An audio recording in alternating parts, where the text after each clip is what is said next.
Shabbat Shalom. Damos la bienvenida a todos los que están conectados por Instagram. Y pues agradecemos de que estén en esta oportunidad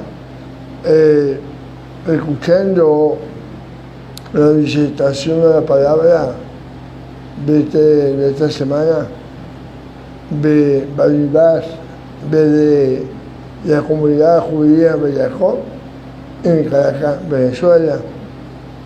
Y le instamos a que se suscriban y le den a la campanita. Bueno, por sentarse, amados.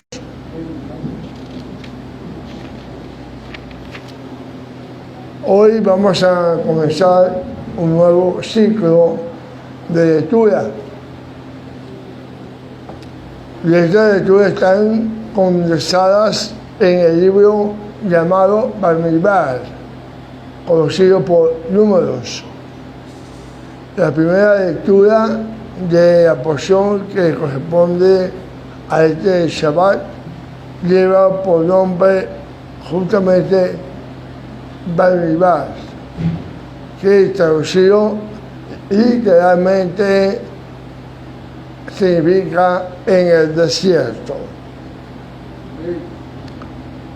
Cuando Hashem redime al pueblo judío de Egipto, consideró por qué ruta ellos, los hebreos, deberían viajar hasta la tierra prometida.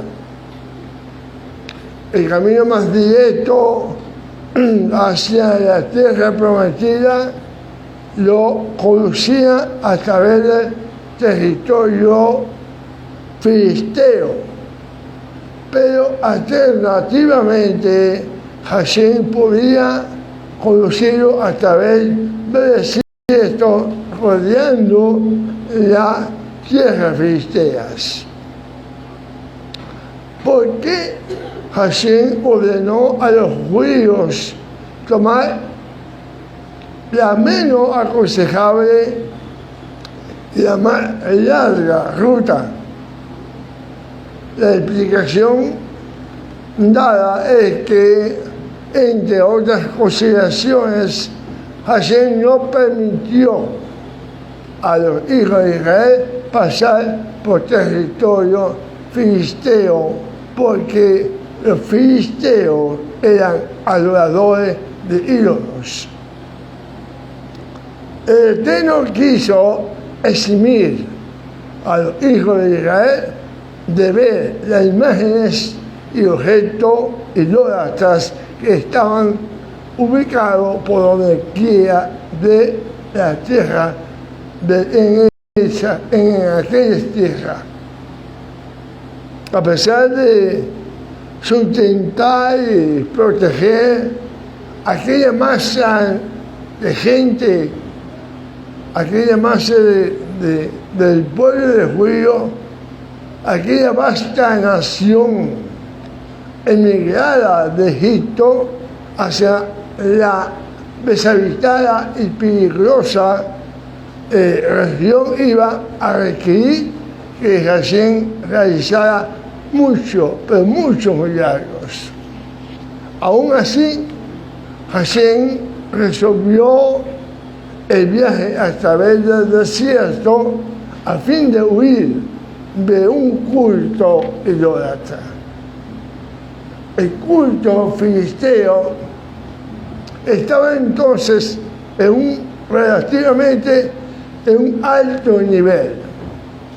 Debo de recordar a ustedes, amados hermanos, que los hijos de Israel que recién estaban saliendo de una cultura totalmente pagana e idólatra, como la cultura egipcia.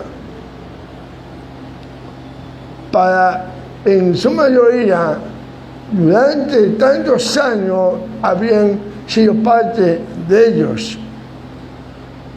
Si es así, pregunto, ¿no creen ustedes que hubiera sido deseable para los judíos mezclarse y creer aprender de esa filisteo, teniendo el antecedente de vivir tantos años entre los egipcios? Claro que sí. Es un peligro realmente. Y Hashem evitó que esto sucediera, ya que los judíos habían salido de una cultura egipcia, habían salido de Egipto, pero déjame decirle que Egipto no había salido de sus corazones. Acordémonos que el pueblo judío que abandona Egipto era un pueblo inculto realmente, ya que durante muchísimos años, por generaciones, eran hacedores y colocadores de bloques de adobe, como dicen en algunos lugares, ladrillo realmente. Y ellos estaban, y justamente por tener ese tipo de tarea, estaban desprovistos de algún logro cultural. El propósito de Hashem era llevarlos a la tierra prometida, antes de introducirlo y prepararlos para la entrega de la Torah. Más tanto ya, por tal motivo el Eterno no deseaba que los Bene Israel tuviesen contacto con los filisteos. ¿Por qué? Hashem consideraba la cultura filistea una amenaza más grande para el bienestar de los hijos de Israel que allá en Egipto. Los judíos podían sentirse, amados, atraídos a ella y más tarde ser tentados a comprometer las enseñanzas de la Torah. ¿Qué es lo que el Eterno quiere enseñarnos y darnos a entender con su actitud? Es sabido, y ustedes saben también, que lo que hacen algunas sectas diabólicas, hacen ritos, hacen muchas cosas que realmente no vale la pena, no es necesario entrar en detalles, pero mezclan lo santo con lo profano. Este es entonces el motivo por el cual nuestro Padre Celestial decide guiar por el desierto a los hijos de Israel para evitar así toda influencia de cultura filistea. ¿Cuál y el porqué de esa actitud de Hashem por el pueblo judío, especialmente con esta generación? ¿Por qué? ¿Qué había de especial con esta generación? Después de crear, amados, después de crear el Eterno a la humanidad, Hashem, por decirlo de una manera, se desilusionó de una generación a otra. Porque, ¿qué pasó con la generación de diluvio? Se rebeló con él, y así también lo hizo la generación de la dispersión. La Torah, la Biblia, nos comenta las elevaciones y caídas de estas generaciones y de las subsiguientes generaciones, donde podemos observar que no nos revela la fecha exacta de su aparición en la escena de la historia o de su salida. ¿Qué quiero decir con esto? Que la Biblia no registra aparición o la discusión de la generación de la dispersión o de los sodomitas, donde tuvo lugar, ni tampoco las 10 plagas, y como así ahogó a los egipcios en el Mar Rojo. No dio realmente fecha. Ahora, en relación con esta generación, no obstante, de su salida de Egipto hacia el desierto, Hashem exclamó a favor de ellos: esta generación, ellos son diferentes de las generaciones anteriores. Ellos son los hijos de Abraham, de Isaac y de Jacob. Yo sé que este pueblo será un pueblo leal a mí. Eso fue realmente lo que exclamó nuestro Padre Celestial. Por tal motivo, Hashem ordena a Moisés: registra en la Torá el día, mes, año, sitio exacto cuando los eleve a la grandeza. Número del libro de Bamidbar 1:1 da a conocer la fecha y el lugar preciso del mandato de Hashem a Moisés, como está escrito. Vamos a ver qué dice. Habló el Eterno a Moisés en el desierto de Sinaí, en el tabernáculo de reunión, en el día primero del mes segundo, en el segundo año. Eso fue aproximadamente en el año 2449 de su salida a la tierra de Egipto. Como podemos ver, da fecha, da lugar exacto con esta generación. ¿Saben, hermanos míos, que estos detalles específicos son requeridos para una Ketubá? ¿Quién sabe qué es una Ketubá? Un poco. Ketubá es el compromiso nupcial que hace el hombre con la mujer cuando se casan. Que tú vas a lavar, que tú vas a barrer, que tú vas a cocinar. ¿O no? No. Serio. Es el compromiso que hace el hombre con la mujer. Y que se toma justamente estos gastos específicos: día, fecha, año, todo, lugar. Esto me demuestra que esta generación, este pueblo judío, fue escogido por Hashem entre todas las naciones. Amén. Tiempo mucho después, cuando Hashem habla con Jeremías diciendo, Jeremías capítulo 2, versículo 2, anda y clama a los oídos de Jerusalén diciendo: así dice Adonai, me he acordado de ti, de la fidelidad, de tu juventud, del amor, de tu desposorio, cuando andabas en pos de mí en el desierto, en tierra no sembrada.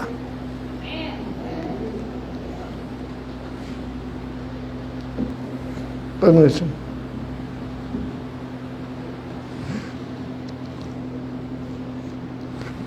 No mucho calor.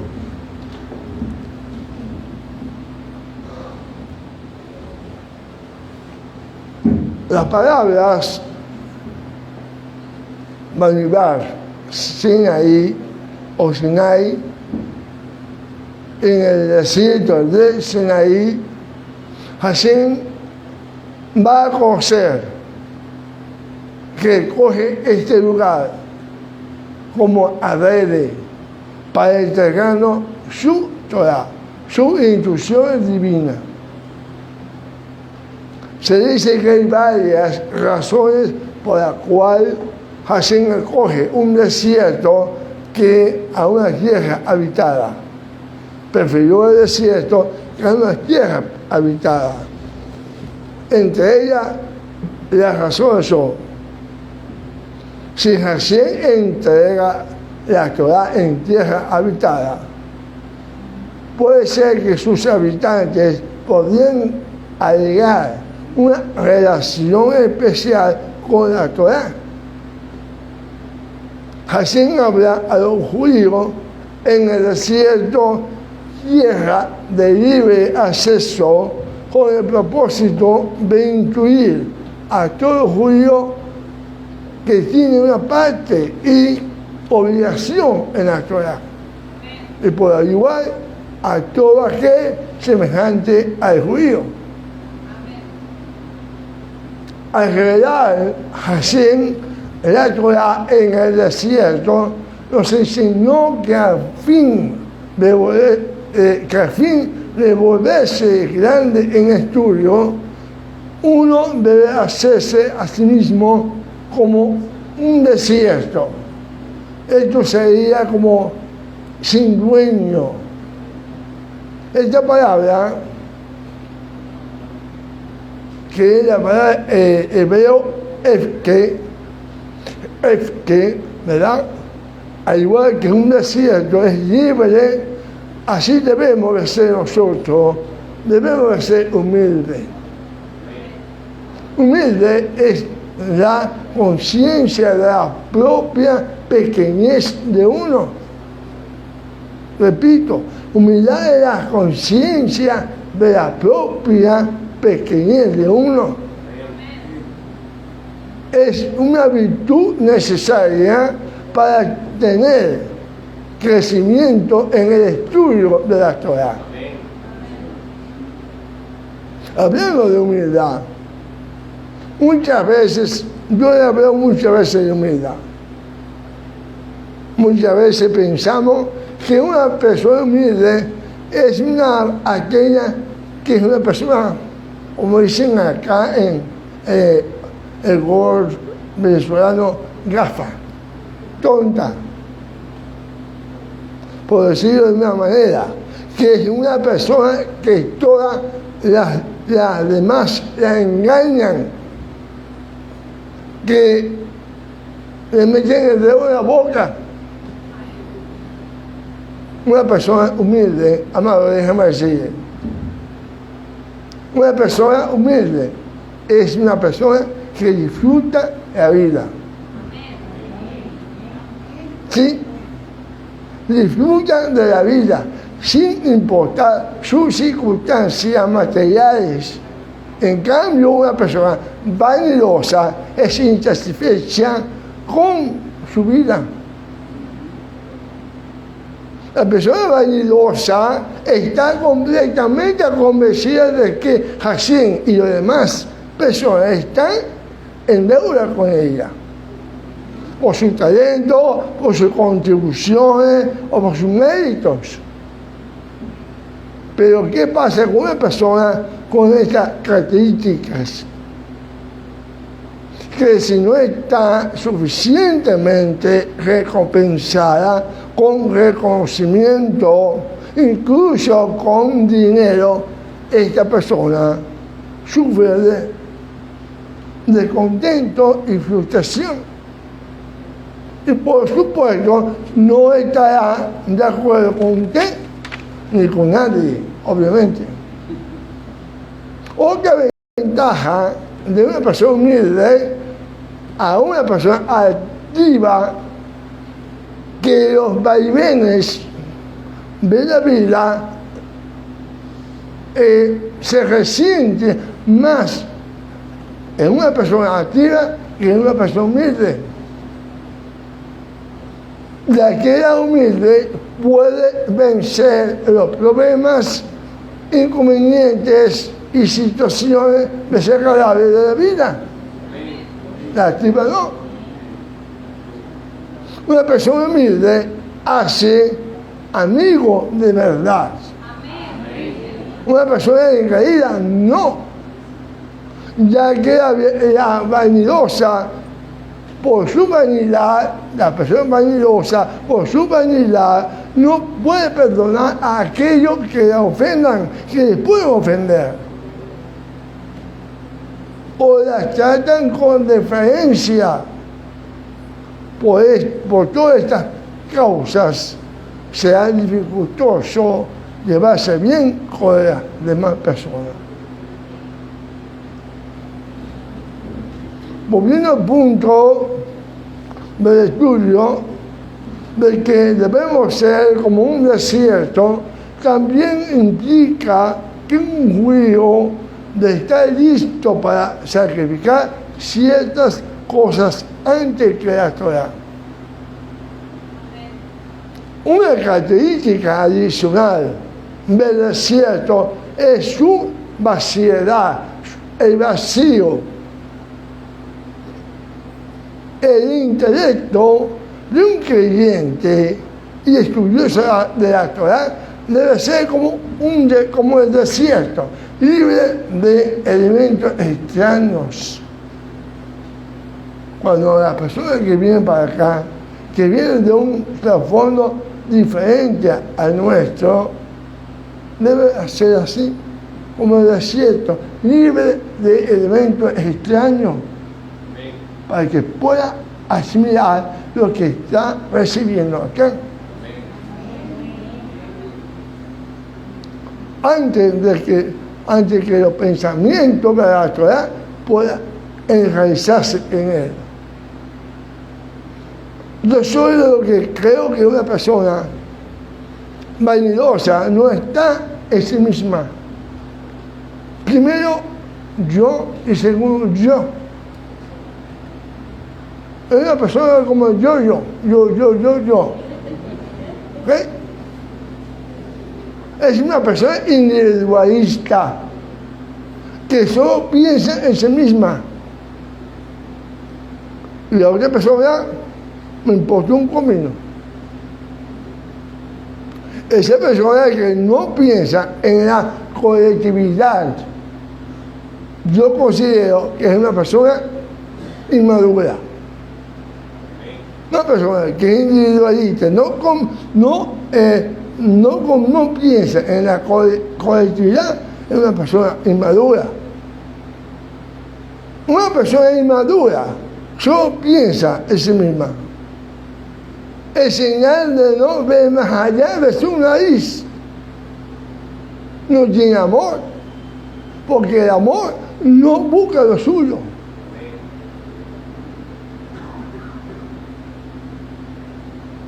Una persona inmadura solo busca su propia felicidad y se relaciona con otro con el fin de ¿qué? De satisfacer sus propios deseos. Busca contacto e incluso puede hacerse miembro de una congregación con el fin de que sus necesidades sean cumplidas. Son necesidades de amor, consideración, relación social, que su madurez no le permite. Individualismo puede ser un deseo de satisfacer el yo, no necesariamente hallándose de los demás, sino relacionándose con el colectivo, pero siempre con el yo, con uno mismo, el yo en el centro.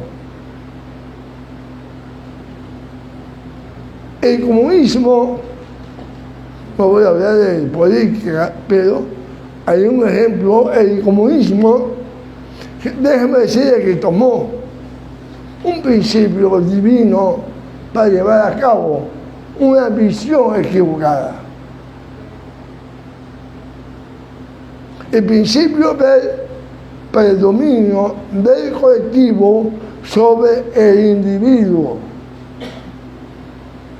Me explico, el colectivo es más importante que el individuo, que es lo que habíamos ahí, ¿se acuerdan? El individuo deja de buscar lo suyo con el fin de beneficiar el colectivo.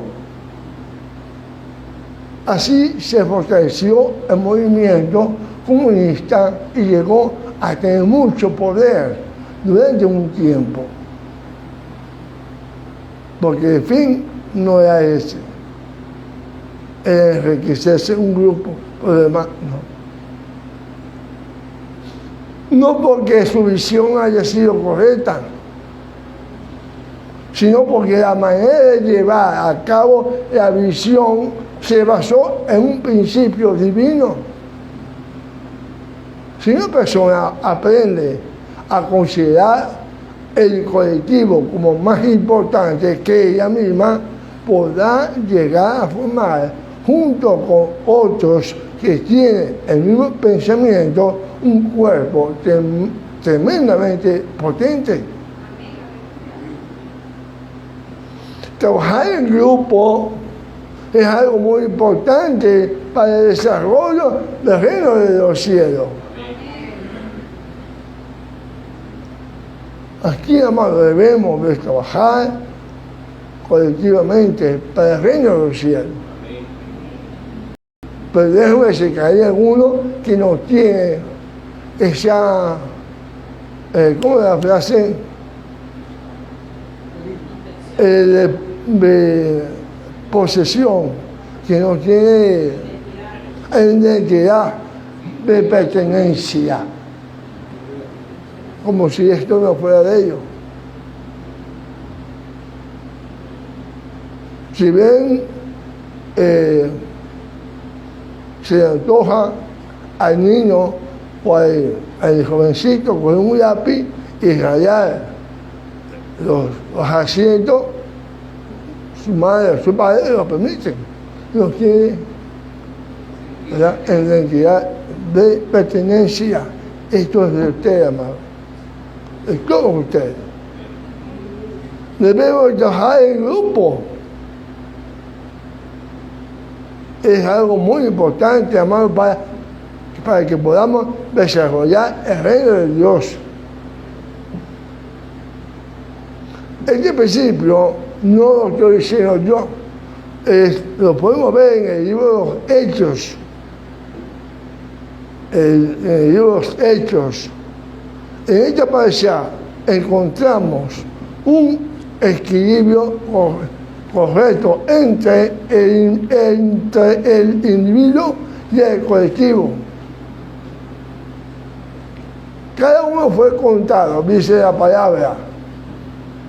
Cada uno fue contado, como está escrito. Tomar el censo de toda la congregación de los hijos de Israel, por sus familias, por las casas de sus padres, con la cuenta de los nombres, todos los varones por su cabeza. Es decir, el individuo cuenta, obviamente, pero está dentro de un colectivo más importante que él.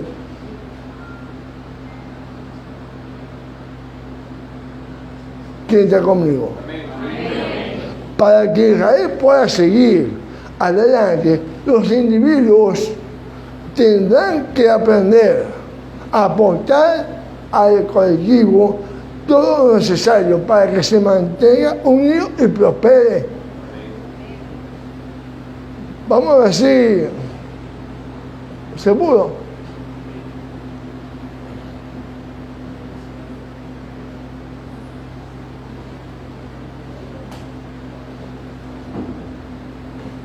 En eso, no, es que,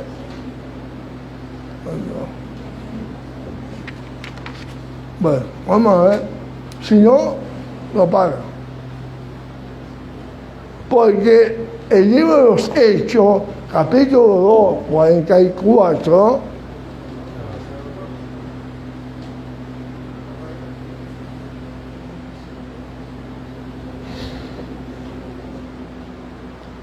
no, apaga esos dos, ese no es. Eso viene después, ok, disculpe. Bueno, entonces, capítulo 2, 44, Hechos. Todos los que habían creído estaban juntos y tenían en común todas las cosas.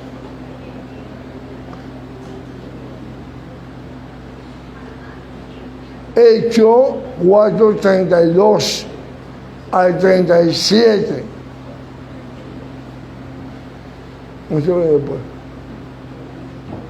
Y la multitud de los que habían creído era de un corazón y un alma, y ninguno decía ser suyo propio nada de lo que poseía, sino que tenían todas las cosas en común. Y con gran poder los apóstoles daban testimonio de la resurrección del Señor a donde suba. Y abundante gracia era sobre todos ellos. Así que no había entre ellos ningún necesitado, porque todos los que poseían heredades o casas las vendían y traían el precio de lo vendido y lo ponían a los pies de los apóstoles. Y se repartía a cada uno según sus necesidades. Entonces José, a quien los apóstoles pusieron por sobrenombre Bernabé, que traducido es hijo de consolación, levita natural de Chipre, como tenía una heredad, le vendió y trajo el precio.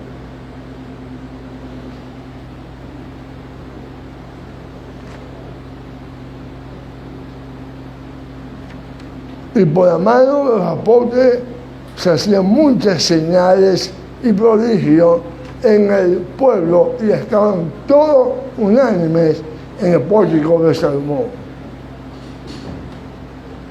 No estoy tratando de decirle a ustedes, traigan todo para acá.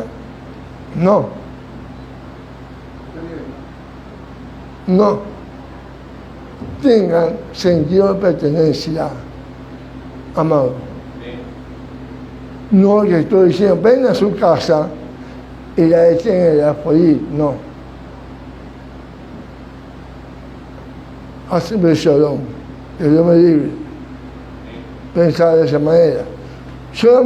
No solamente era la parte material, que ellos compartían, que estaban todos unidos, sino la parte espiritual. Tenemos un ejemplo en esta actitud, en 1 Corintios 14:12, donde dice, así también vosotros, puesto que anheláis manifestaciones espirituales, procurad abundar en ella para la edificación de la congregación. Vemos que las manifestaciones del Espíritu no son para la exaltación de una persona, sino para que el colectivo, la congregación del Eterno, sea beneficiada. Hay de aquel que busca sea dones del Espíritu para su propia exaltación y para su enriquecimiento económico. Necesitamos, hermano, cultivar el pensamiento colectivo sin perder a los individuos.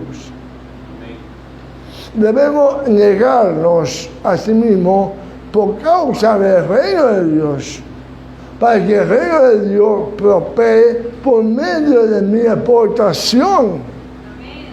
Y de esa manera yo también prospero no porque busque lo mío, sino lo del reino de Dios.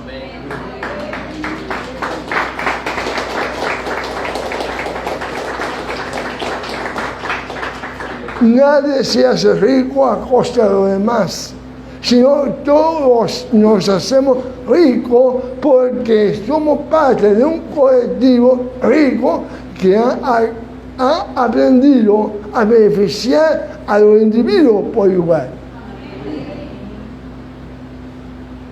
Cuando el Eterno sacó a nuestro pueblo de Egipto, Él no hizo acepción de personas. Él no hizo acepción de personas, escogiendo a uno y a otro no, sino que escogió a todos como si fueran uno solo. Amén.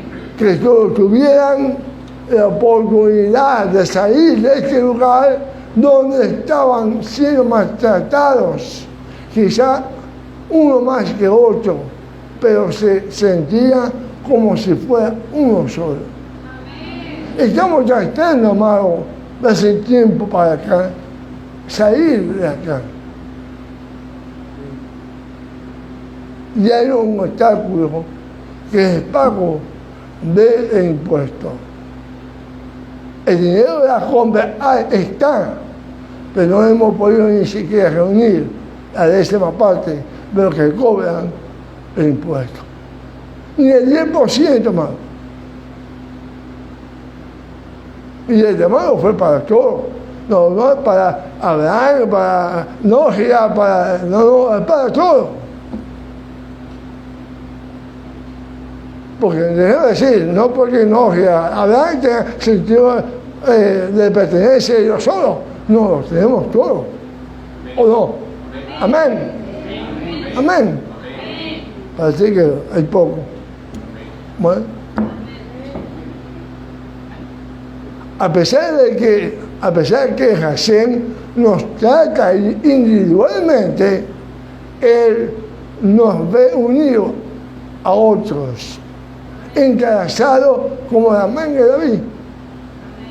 Aunque esto no está bien, porque realmente porque no está como tiene que ser, entrelazada.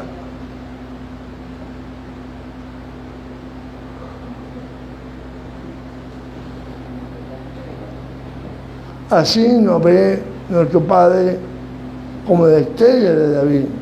Yohanan 17:11 dice, y ya no estoy en el mundo, mas estos están en el mundo, y yo voy a ti, Padre Santo, a lo que me has dado, guárdalo en tu nombre, para que sea uno, así como nosotros.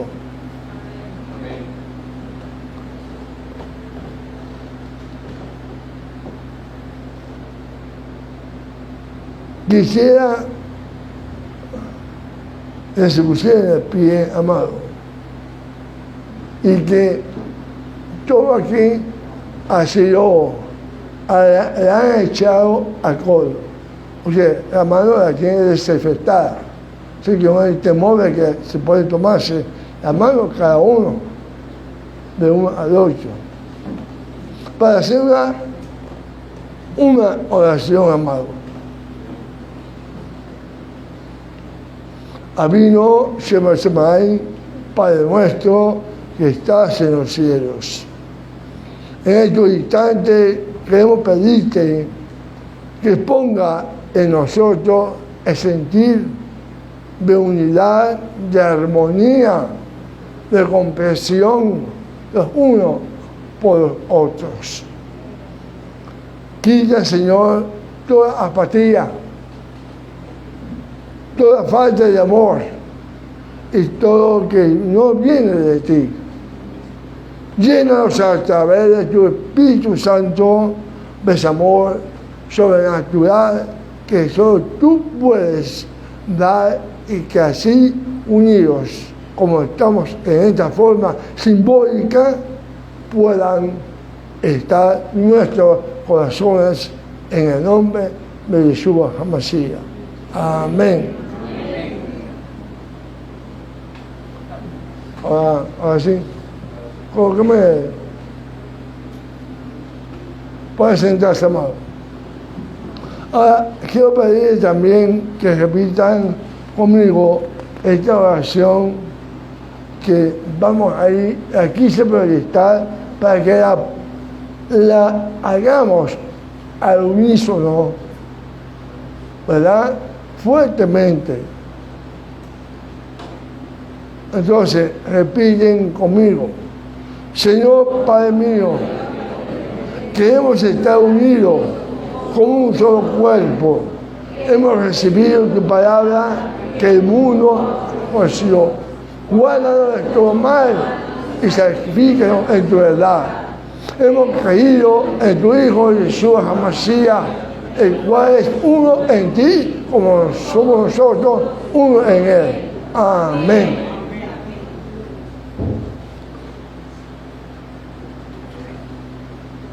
El libro de Efesios 14, 4, 15, 16, dice, vamos a leerlo también, vamos a hacer ejercicio acá, ¿ok?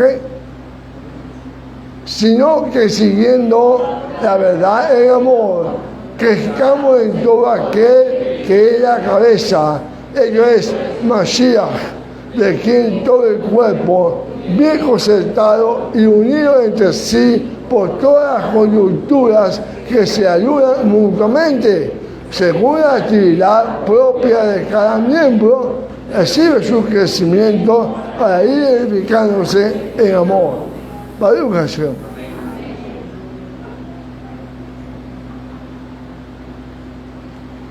Ahora,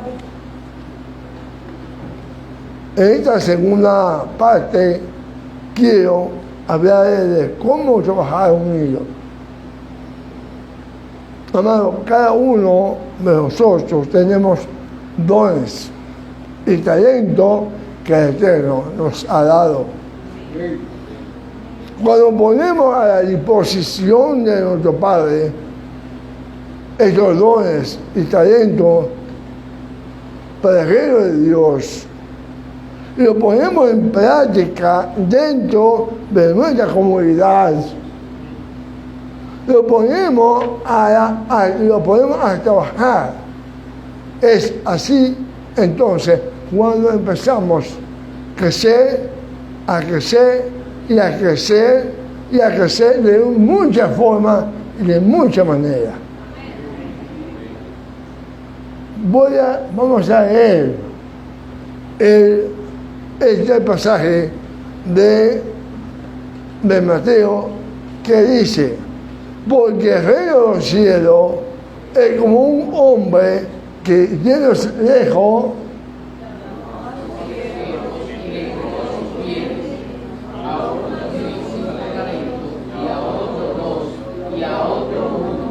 cada uno conforme a su capacidad, y luego se fue lejos, el que había recibido 5 talentos fue negoció con ellos y ganó otros 5 talentos. Asimismo, el que había recibido 2 ganó también otros 2, pero el que había recibido 1 fue, cavó en la tierra y escondió el dinero de su señor. Después de mucho tiempo vino el señor de aquellos siervos y arregló cuenta con ellos. Y llegando el que había recibido 5 talentos, trajo otros 5 talentos, diciendo, Señor, 5 talentos me hacen entregar, mira que tienes, y he ganado 5 talentos sobre ellos. Y el Señor le dijo, bien, buen siervo y fiel, porque poco has sido fiel, sobre mucho te pondré, en el gozo de su Señor.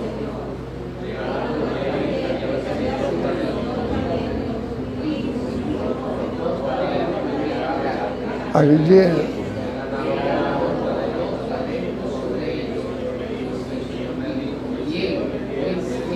Bien, sobre poco has sido fiel, sobre mucho te pondré. Entra en el gozo de tu Señor, Pero llegando también el que había recibido un talento dijo, Señor, te conocía que hombre duro, que ciegas no sembraste y recoge donde no esparciste. Por lo cual tuve miedo y fui y escondí tu talento en la tierra. Aquí tiene el que tuyo. Respondiendo su señor le dijo, siervo malo y negligente, sabía que ciego donde no sembré y que recojan donde no esparcí. Por tanto, debía haber dado mi dinero a los banqueros y yo hubiera recibido lo que es mío por los intereses. Quitar pues el talento y dar al que no tiene. Porque el que tiene le será dado y tendrá más. Y al que no tiene, aún lo que tiene le será quitado. Y al ciego y un inútil echar en las tinieblas de afuera. Allí será el lloro y el crujir de dientes. Cada uno tenemos talento y dones que el Señor nos ha dado. ¿Dónde los tienes tú a disposición? ¿Al mundo o al reino de Dios? Toma esta palabra muy seriamente, amado. Con esta lectura nos damos cuenta de lo importante que es poner al servicio nuestros dones y talentos. Si cada uno de nosotros pone a trabajar sus talentos en este lugar, los eternos se han llamado a trabajar y verá que creceremos en número. Por eso queremos irnos de aquí, porque no cabemos, ir a otro lugar más grande. Pero contamos contigo, amado. Contamos contigo. Contamos contigo. O el Señor cuenta contigo. Si uno cada uno puede trabajar su talento en este lugar, nos fuiste llamados, vamos a crecer, amado. Pero también vamos a crecer en madurez y podemos multiplicar los ministerios que hoy hay. Hay tanto trabajo por hacer. Hay ideas. Mi hijo Esteban, Moé, David, mi esposa, hay un conjunto de personas, el hermano Abraham, de poner una necesidad también. Necesitamos de tu ayuda. El Eterno no le podemos engañar, amado. El Eterno no se le engaña de esta manera que nuestro servicio siempre estará sujeto al escrutinio del Señor. De esta manera que recompensa vamos a tener, o bien la consecuencia de nuestra irresponsabilidad, que bien puede redundar en la ausencia de más tarea de parte de Jesús. La venida del Mesías amado está a la puerta. Estamos en los últimos tiempos ya. ¿Qué espera? Buscar más aún el reino de Dios colectivamente, amado. ¿Cómo te vas a encontrar eso? Solamente lo sabes tú. Shabbat Shalom.